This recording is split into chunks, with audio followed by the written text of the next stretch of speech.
c'est l'heure de la pause mémo. Cher internaute, j'espère que tu vas bien. C'est parti pour ce 4e épisode en compagnie d'une nouvelle invitée.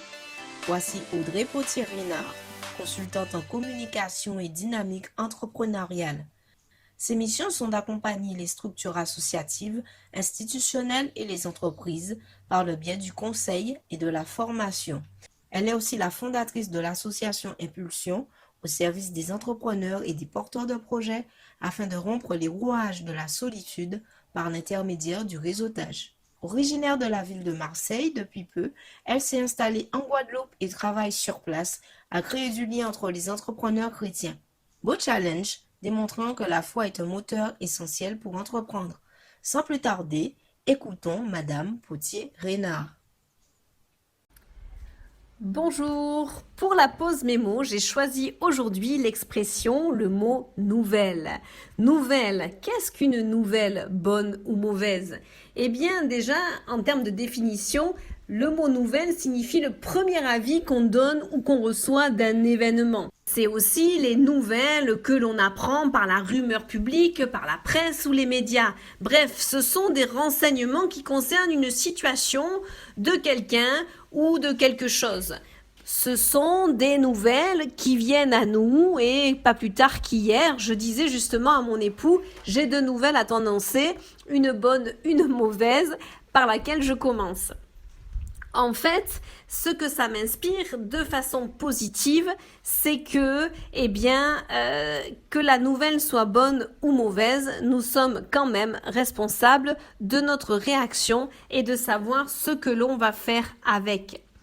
J'aime la Bible qui est un livre plein de conseils pratiques et notamment cette Bible parle de 2 passages, de 2 phrases, notions qui m'inspirent. La première, c'est cette phrase qui dira que le juste ne craint pas les mauvaises nouvelles. Et puis, la deuxième phrase que je trouve intéressante, c'est Jésus lui-même qui dira « Je vous annonce une bonne nouvelle ». Et cette nouvelle, c'est que, c'était son message d'amour qu'il a transmis à l'humanité. Vous voyez, quelles que soient les nouvelles, c'est à nous de choisir comment nous allons vivre le contexte qui de toute façon nous est imposé. Alors, une anecdote que j'aimerais vous raconter par rapport à ce mot, en termes professionnels, je devais me rendre en France pour donner une formation. Il s'avère que, compte tenu des circonstances, je ne peux pas assurer ce déplacement professionnel. Au premier abord, ce serait une mauvaise nouvelle. Mais nous avons trouvé une solution avec mon client et je vais pouvoir assurer cette formation de façon numérique, en visioconférence. Et vous voyez, du coup, les billets d'avion pourront servir à un autre déplacement. Ce qui était une mauvaise nouvelle au départ a suscité bien des solutions.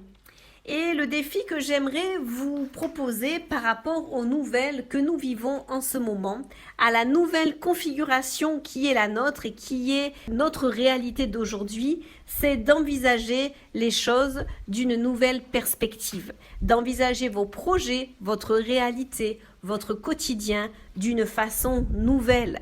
Car tout sera nouveau après cette crise. Alors pourquoi ne pas commencer à partir de maintenant, de ne pas forcément se laisser conduire et diriger par les nouvelles, mais plutôt d'en faire un tremplin pour rebondir et devenir nouveau.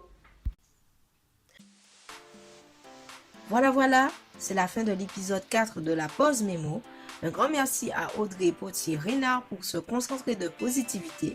D'ailleurs, dans le descriptif, tu peux retrouver les liens directs de son profil ainsi que de l'association Impulsion afin de suivre toute l'actualité.